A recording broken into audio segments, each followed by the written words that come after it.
Maharashtra today 24 news, सत्य परिस्थितीचा सविस्तर आढावा। सत्ता कोणाच्या हाती, विजयाची पताका कोण फडकवणार, जनता कोणाच्या गळ्यात टाकणार विजयाची माळ, जनतेचं मत कोणाला, संपूर्ण महाराष्ट्रातील महानगरपालिकेतील संपूर्ण आढावा आपणासमोर पहा फक्त महाराष्ट्र टुडे मराठीवर। मुंबईचा महापौर हिंदूंचाच होणार, मुख्यमंत्री फडणवीस। तुम्ही हिंदू आहात का ते सांगा, उद्धव ठाकरे। मुंबईचा महापौर मराठी हा हिंदूच होणार असं वक्तव्य काल मुख्यमंत्री फडणवीसांनी केलं होतं। यावर उद्धव ठाकरेंनी टीका केली आहे। फडणवीस, तुम्ही हिंदू आहात की नाही ते आधी सांगावं असं उद्धव ठाकरे म्हणालेत। आजचा वचननामा नव्हता, वाचूननामा होता। फडणवीस, महायुतीच्या भीतीनं सर्व एकत्र आलेत। फडणवीस ही युती कन्फ्युजन आणि करप्शनची। फडणवीस, ठाकरे बंधूंच्या युतीवर मुख्यमंत्री फडणवीसांची टीका। ठाकरे बंधूंचा वचननामा नाही, अपचननामा, आशिष शेलारांची टीका। ठाकरे बंधूंचा जाहीरनामा कायदेशीरदृष्ट्या फसवणूक करणारा आहे, सदावर्ते। ठाकरे बंधूंचा वचननामा नाही तर चोरीनामा आहे, चित्रा वाघ। युवराजांनी परवा शो केला, राहुल गांधींसारख्या एजझाऱ्या मारल्या। फडणवीस, 25 वर्षात मुंबईत शौचालय का नाही, बाबा आणि काकांना विचारा। फडणवीसांचा आदित्य अमित ठाकरेंना टोला। बिनविरोध निवडणूक होणं म्हणजे दंडेलशाही। हर्षवर्धन सपकाळ, मुंबईला तोडू देणार नाही म्हणाले की समजा निवडणुका आल्या। उदय सामंत, घोटाळ्याचा आरोप करणाऱ्यांसोबत सत्तेत असं अजित पवार म्हणालेत। भ्रष्टाचारी तेतुका मिळवावा, भाजप पक्ष वाढवावा। अजित पवारांच्या वक्तव्यावरून उद्धव ठाकरेंचा भाजपवर हल्लाबोल। पुण्यात प्रभाग क्रमांक 9 मध्ये अजितदादांना प्रश्न विचारणारे बॅनर। अजितदादा जमिनी लाटणाऱ्यांचा प्रचार करणार का, अवैध धंदे करणाऱ्यांचा प्रचार करणार का, हाच का दादांचा वादा, असा आशय बॅनरवर आहे। मुंबईत प्रचारावेळी ठाकरे बंधूंचे आणि भाजपचे कार्यकर्ते आमने सामने। ठाणे महापालिका निवडणुकीत उमेदवारी अर्ज मागे घेतलेल्या ठाकरेंच्या उमेदवारांवर गुन्हे दाखल करा, अशा मागणीचं निवेदन राजन विचारे आणि अविनाश जाधव यांनी श्रीनगर पोलिसांना दिले। नमस्कार। आज अहिल्यानगर महानगरपालिकेच्या निवडणुकीच्या प्रचाराचा शुभारंभ आणि त्या निमित्ताने आज अहिल्यानगरमध्ये एक रॅलीचं आयोजन करण्यात आलेलं आहे आणि त्या निमित्ताने एक छोटेखानी प्रचार सभा ही घेण्याचं सर्व युतीच्या असणाऱ्या सर्व प्रमुख नेते आणि कार्यकर्त्यांनी ठरवलेलं आहे। आपल्याला सर्वांना माहीत आहे की देशाचे पंतप्रधान आदरणीय नरेंद्र मोदीजी यांच्या नेतृत्वामध्ये आणि महाराष्ट्राचे लोकप्रिय असे मुख्यमंत्री आदरणीय देवेंद्रजी यांच्या नेतृत्वामध्ये केंद्रात एनडीएचं सरकार आणि राज्यामध्ये महायुतीचं सरकार आहे। त्यामुळे सर्व शहरं, सर्व महानगरपालिका, या महानगरपालिकांमध्ये एक विचाराचं सरकार येणं हे अत्यंत गरजेचं आहे आणि त्या दृष्टिकोनातून सर्व ठिकाणी असा प्रयत्न आहे। सर्व प्रमुख नेते मंडळी जे आहेत, महायुतीतले नेते मंडळी आहेत, या ठिकाणी असणारे विखे पाटीलजी असतील, आमदार सम्राटजी असतील, ही सर्व मंडळी हा प्रयत्न करतात की हे शहर स्मार्ट बनवायचं आहे। या शहरामध्ये अत्याधुनिक अशा सर्व इन्फ्रास्ट्रक्चरला प्राधान्य कसं देता येऊ शकतं, यासाठी जास्तीत जास्त निधी केंद्र आणि राज्याच्या माध्यमातून आणता आला पाहिजे आणि त्यासाठी जास्तीत जास्त या भागामध्ये प्रयत्न करून उमेदवार जिंकून आणणं आणि युतीचाच महापौर करणं ही या सर्वांची असणारी अतिशय वेगळ्या पद्धतीची भावना ही तुम्हाला आम्हाला सर्वांना मोठ्या प्रमाणात दिसते।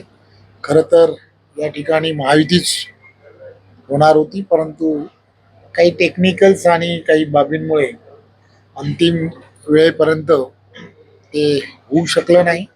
परंतु तरीसुद्धा या ठिकाणी राष्ट्रवादी, अजितदादा गट आणि भारतीय जनता पार्टी अशी दोघांमध्ये युती झालेली आहे आणि खात्री आहे की युतीचाच महापौर या ठिकाणी बसेल.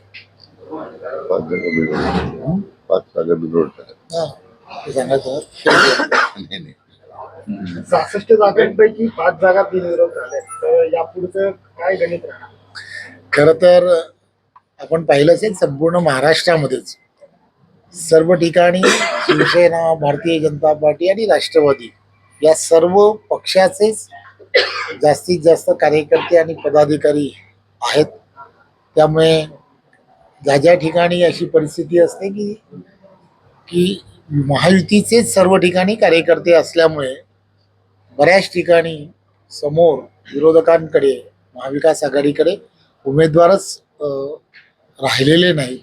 त्यामुळे बऱ्याच ठिकाणी बिनविरोध निवडणुका झालेल्या आहेत. त्यापैकी खरं तर अहिल्यानगरमध्ये सुद्धा 5 युतीचे उमेदवार हे बिनविरोध झाले. त्यांचं मी मनपूर्वक अभिनंदनही करतो.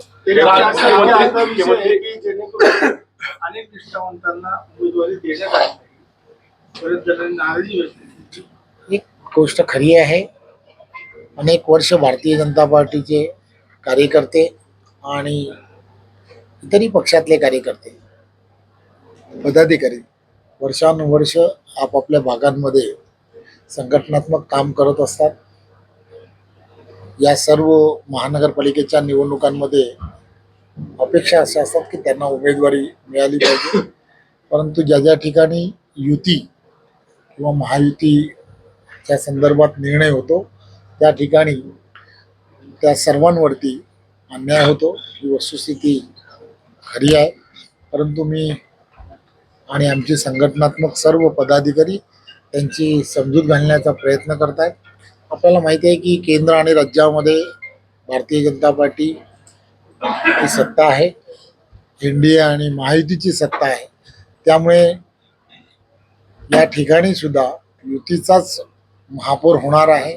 त्यामुळे महानगरपालिकांमध्ये सुद्धा कुठेतरी त्यांना चांगली संधी देण्याच्या संदर्भामध्ये नक्की विचार हा करता येऊ शकतो. त्याचबरोबर जर त्यामधल्या असणाऱ्या काही मंडळींना येणाऱ्या काळामध्ये राज्यामध्ये असणाऱ्या अनेक संधी आहेत की ज्या ठिकाणी वेगवेगळी महामंडळं वगैरे अशी प्रलंबित यासाठीच ठेवली होती की येणाऱ्या काळामध्ये या स्थानिक स्वराज्य संस्थांच्या निवडणुका ज्यावेळेला पार पडतील, त्यामुळे त्याच्यानंतरच्या काळामध्ये अशा काही नेते मंडळींना, अशा काही पदाधिकाऱ्यांना त्या ठिकाणी सुद्धा आपल्याला संधी देते. अजित पवार यांनी जे वक्तव्य केलं होतं त्या वक्तव्यावर आपण मुख्यमंत्री तक्रार केली आहे.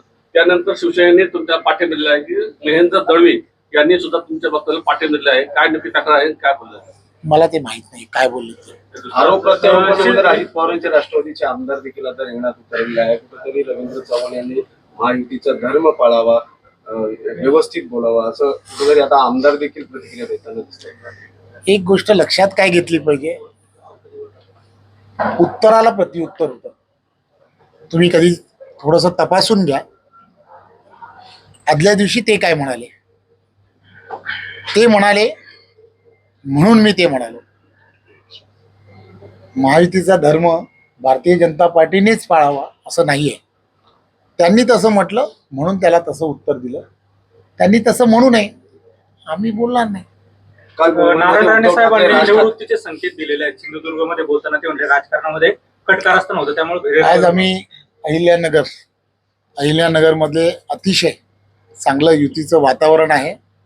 त्यामुळे त्याच्या प्रचार रॅलीला मी आलेलो आहे. त्यामुळे ती प्रचार रॅली त्याला तुम्ही मला शुभेच्छा द्याव्यात असं मला वाटतं. महाराष्ट्र टुडे मराठीसाठी ब्युरो रिपोर्ट रवींद्र उगल मुगले, अहिल्यानगर.